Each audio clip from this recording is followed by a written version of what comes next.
Hello and welcome to another video of Guy with a Camera in Asia. And today is going to be just a short video about the motorcycle that I bought. Yes, today I went to a second-hand motorcycle store and I bought a motorcycle. So here it is. So I drove out to a place a little bit more quiet and private. Well, quiet apparently it's not. Since I started filming, all of a sudden everybody starts to show up. But anyway, so this is it. I bought a Honda Spacey 1110 from a second-hand motorcycle store. And oh yeah, it's from the year 2013, so it's a little bit over 10 years old, and it has quite a bit of miles on it, quite a few miles on it, more than I thought that a motorcycle could actually drive of this kind. But yeah, it drives well, and you know, the shop, at least the shop, maintained it a little bit. So yeah, it's a nice one, and I will tell you the price that I paid for it at the end of this video. This is the front side of it. Yeah, lights are working actually. This is actually a sticker of the store that is selling them. Anyway, so actually I wanted to make a video about whether I should buy a motorcycle or not. I wanted to make a video about that, but I decided to just actually just buy it. So yeah, now it's going to be a video about maybe why I bought a motorcycle and what kind of motorcycle. So yeah, ever since I arrived here in Phnom Penh, I noticed that everybody is basically driving a motorcycle. Also very young kids going to school, very old people, or they drive cars, of course. But almost nobody is, I mean, nobody walks very long distances here, it seems. And the amount of people that use a manual bicycle are very few.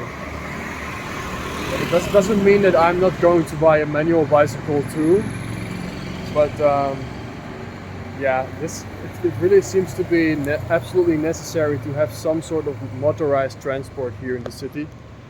Otherwise, you're completely dependent on tuk-tuks, Rimaroks, or taxis.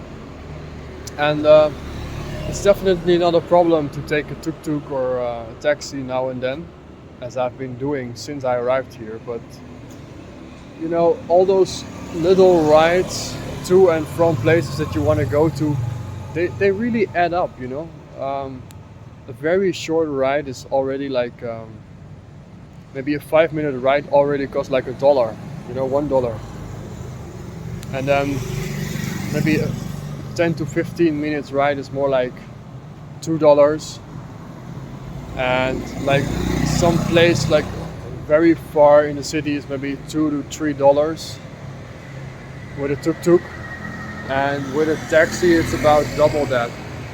And then you must also count that every time you go somewhere you must also go back, so that's another, let's say, $2 to $3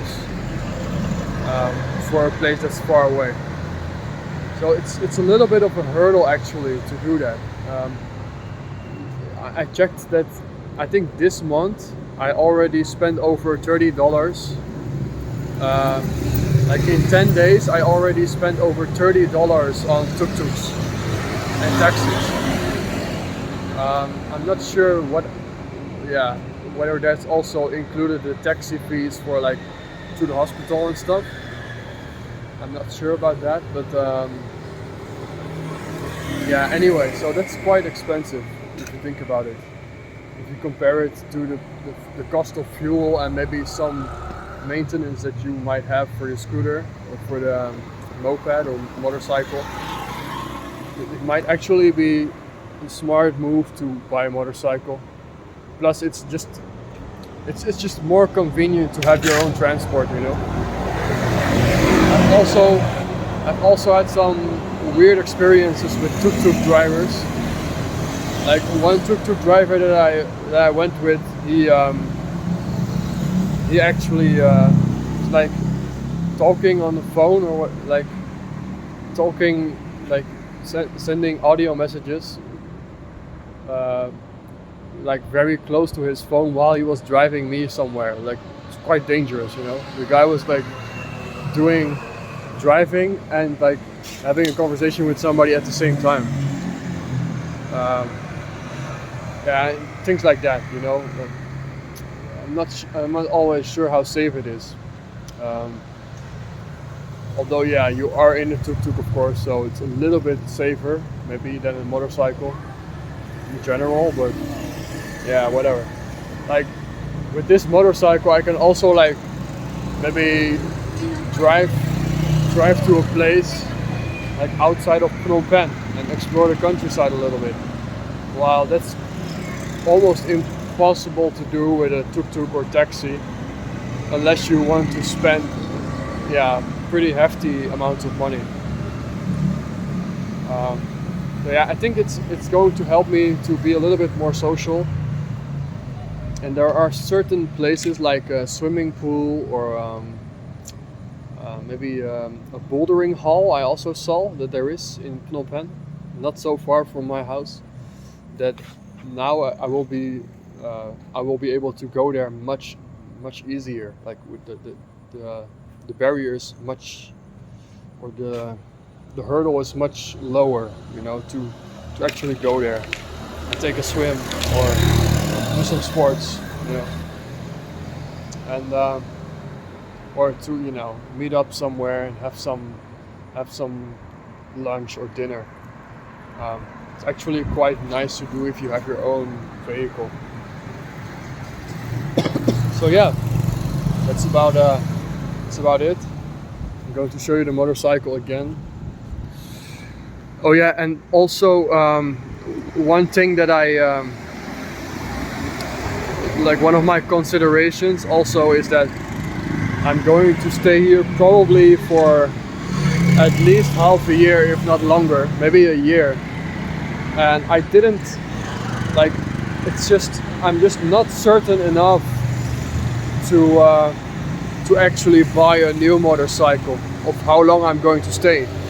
You know, if it's only going to be half a year, then a new motorcycle is going to be a waste. If it's only going to be a year, then probably still I'm better off with a second-hand one. And so I think it's actually not such a bad idea to buy a second-hand one.